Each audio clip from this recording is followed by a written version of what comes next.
Most beginners fail in wholesaling and creative finance for one simple reason. They pick the wrong market. It's not their script, it's not their marketing, and it's not the competition. To be honest with you, they're fishing in a lake with no fish. In some areas right now, it's almost impossible to make a profit in, especially if you're new. So in this video, what I want to do is share with you the 3 things you need to know in order to pick the right market to make money in as a wholesale and creative finance investor. Let's get into it. What's going on, everybody? It's Jamel Gibbs, your family-oriented entrepreneur. Welcome to this video. So look, what I'm gonna share with you in this video is really important because if you get this wrong, it can burn through months and thousands of dollars. But if you get this right, you can lock up deals even during this market shift. And we're not talking about a few deals, we're talking about building a real business out of real estate investing. So what I'm going to talk about in this video are the 3 types of real estate markets and which one beginners should focus on. And I'm also going to share with you how to confirm cash buying activity in under 5 minutes. And before I show you how to validate the markets, let me say this. Once you start locking up deals, you need to know how to manage them correctly. Let me show you how. When it comes to collecting rent, when it comes to dispersing all of the expenses, when it comes to receiving income, Baselane is the platform that streamlines everything for me. Here's how it works. So basically, when it comes to Baselane, I want to be clear about something. It's not a bank, it's a banking platform. Now, within that banking platform, you can set up an operating account where you can receive all of your rental income if you wanted to use that for that purpose. What I typically do is I'll set up sub accounts under the operating account, the main operating account. And each sub account will be attached to a different property. For example, I might have, let's say, one rental property within the banking platform. And what I'll do is I'll have my tenants pay Baselane through that particular account. So when my tenants automatically make their payments on the first of the month, Baselane will pull the money directly into the sub account. Now within that sub account, let's say that there's a mortgage tied to that particular property. I'll have the payment for the mortgage go directly out to the mortgage company. The rest of it is all profit. So what I'll do is I'll go ahead and after all of the maintenance and expenses and things like that that comes from the property, we'll go ahead and pay ourselves from that particular account. Baselane allows you to do that. It keeps track of all your expenses, all of your income, really keeps all of the records and everything like that tied in. So at the end of the year, it's much easier for you to handle your taxes and you can really know how much you're netting on each property. In order to get started with Baselane, be sure to check the link in the description box below and let's get back into the content. First, let's talk about the 3 types of real estate markets. So you have primary markets, you have secondary markets, and you have tertiary markets. Now, when it comes to primary markets, these are your areas with a population of 1 million plus. Now, the reason why these areas are not ideal for beginning real estate investors is because number 1, you have heavy competition. So you have bigger players who've been investing in real estate. They have deeper pockets than you do as a beginning real estate investor. And guess what? It's going to be almost impossible to find deals in these areas. They're going to run all over you because they understand the market. They've been in it for years. They have all the connections and they have the money to put out to find the right types of deals. Now, I'm not saying that you can't find deals in these areas. What I'm saying is you're making it much harder for yourself by focusing on these types of areas. So I'm going to show you a better way. Another reason why you don't want to focus on these areas is because you have hedge funds in larger areas as well. So not only do you have competition from the local investors, but you also have competition from hedge funds who can pay even more than what the big players in your local market can pay. So do you think it'll be a lot harder for you as a small beginning real estate investor to find your first or next real estate deal in these types of areas? Now, because you have the large players in the larger markets, usually the profit margins are thin. Why? Hedge funds and larger investors can pay a little more, especially hedge funds. So what does that do to the prices? It drives them up and it makes the profit margins a lot thinner for smaller investors. Like I said, you're going to be dealing with bigger players, people who have more experience, people who've been doing this for a while. And with that comes expensive marketing. These bigger players have deeper pockets to find deals, where as a beginner, it's going to be a lot tougher for you to be able to do that. So the marketing is going to be very expensive in these areas. Next up is your secondary markets. Now, when it comes to secondary markets, these are in metropolitan areas with a population between 200,000 and 750,000. Now, you can make money in these areas, but you got to have the skill level in order to be able to do it, because you will have some competition in these areas. But again, these areas are doable. So again, population of 200,000 to 750,000 would normally be your secondary markets. And finally, you have your tertiary markets. Now, your tertiary markets will be somewhere between 100 to 150,000 or under. Under 150,000, typically 100,000 will be your sweet spot for tertiary markets. And this is where beginning real estate investors need to play. Now, why is that? Well, in these areas, you'll have a slower pace. So that's going to cause more tired landlords, more flexibility for wholesaling and creative finance, and you'll also have way less hedge fund activity. In tertiary markets, sellers are not usually getting 25 offers. They're getting silence. So that's why, as a beginning real estate investor, this is the type of market you want to focus on.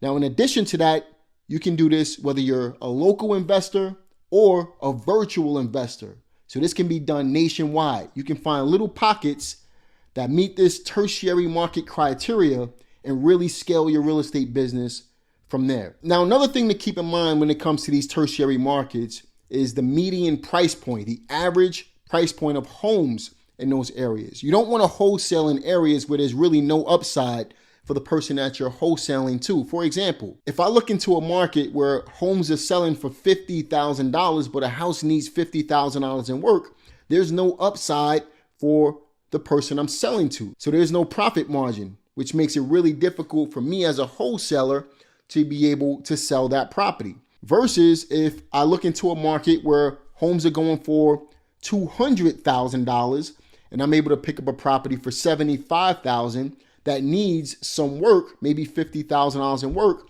then we can realize an upside for the person that's going to purchase the property from us. So not only can we make a profit, but also the person that purchases the house from us, the flipper or the landlord, they can make money from the property as well. So there has to be some type of margin in the market that you're looking at. You can't look at $10,000 houses and expect to make $10,000 on a deal. That's not how it works. So when you're looking at median home sales or median price points in these tertiary markets, a good rule of thumb is to focus on areas where houses are going for at least $250,000 and under. Now, another benefit to focusing on that $250,000 price point is typically those are in first-time home buyer areas. So you're going to find a lot of flippers. You're going to find people who want to rent houses through landlords as well. It's going to be an active market.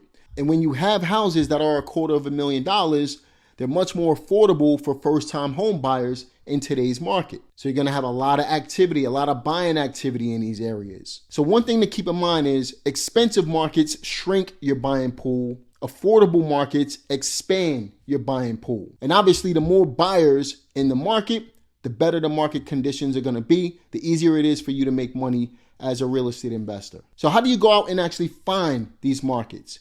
Well, I'm going to show you how to do it within 30 seconds using ChatGPT. All right, so we're here on ChatGPT. What I want to do is show you how to use ChatGPT in order to find the right market for you. Now, you can do this on a statewide level, or you can do it on a national level as well.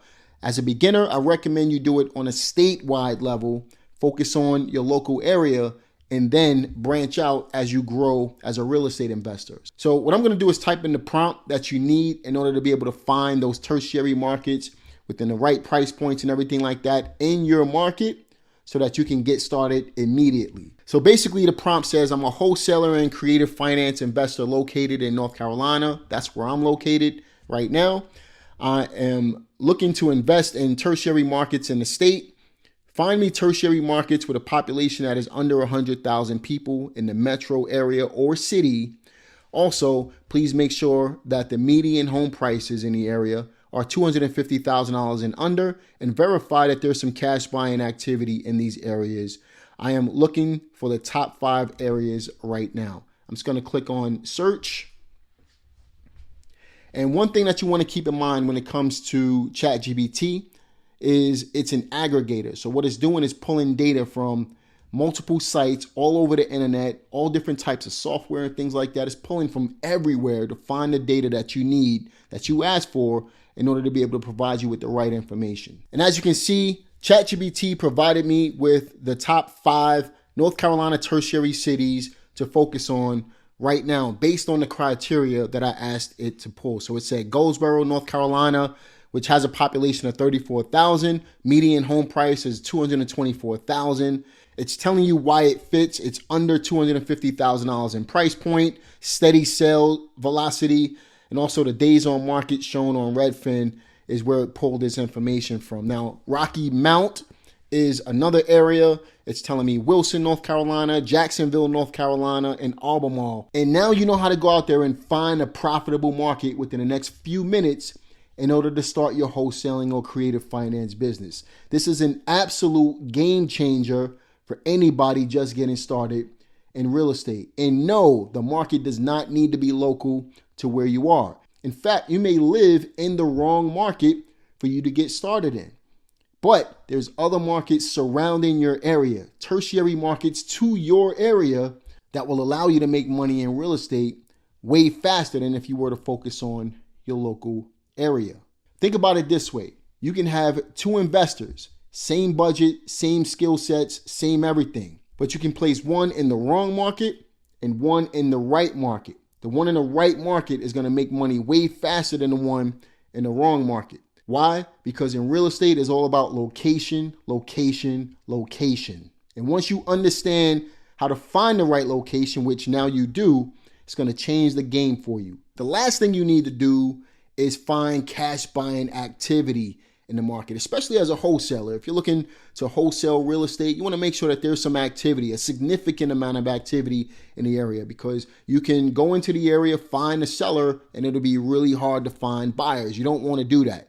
So you want to verify cash buying activity, and I'm going to show you exactly how to do that. All right, so we're here in my PropStream account, and what we're going to do is go to the search bar up at the very top, and we're going to type in Rocky Mount, North Carolina. Again, that was one of the markets that we did some research on, and it turned out to be a great market. So we're looking at Rocky Mount, and what I'm going to do is go over to where it says filters and select cash buyers. You can see there's 6,404 cash buyers in the area. I'm going to scroll down to the property details. I'm going to select residential, and on the residential, I only want to focus on single family houses for now. The reason for that is because single families are obviously the highest sold properties in the United States. I'm going to scroll down a little bit to where it says owner information and occupancy. I'm going to put 0 to a max of 1 year. So that tells me that these cash sales are very, very recent. And then for last sale price, I want to do a max of $250,000. And another trick to the trade is the number of properties owned. So as of right now in the city of Rocky Mount, when we take all of the criteria that we're looking for cash buyers. You can see there's a little over 6,400 there. Residential single family properties with a max sale price was up to $250,000, and the investor owns at least 4 properties. Right now, there's 117 cash buyers that I can contact in that area in order to be able to qualify them and sell them a wholesale deal. Now, typically what you want to look for are at least 50 cash buying sales over the last 12 months, preferably more. But if you got at least 50, then you can work with that market. So look, if I had to start from scratch in 2026 right now, what I would do is pick 2 to 3 tertiary markets. I will confirm cash buying activity. I will confirm median price point up to $250,000. I would also confirm rental demand in that area, and I would start targeting tired landlords. Those are the top 5 things that you need to do. You already know how to find the right market, and if you want me to put another video together for you showing you how to work with these cash buyers in order to qualify them so that when you start contacting these tired landlords, you can make money relatively quickly, be sure to leave a comment saying cash buyer in the comment section below, and I'll be sure to put that video together for you. Also, if you want some help getting your first deal, speeding up the result in order to be able to go from where you are to where you want to go, be sure to check the link in the description box. Let's set up a quick call to see if we'll be the right fit to work together. So listen, wholesaling is not dying. It is dying for people fishing in the wrong pond. Pick the right market, everything gets a lot easier for you. Pick the wrong market, you're going to think the strategy doesn't work and eventually quit. Again, real estate is all about location, location, location.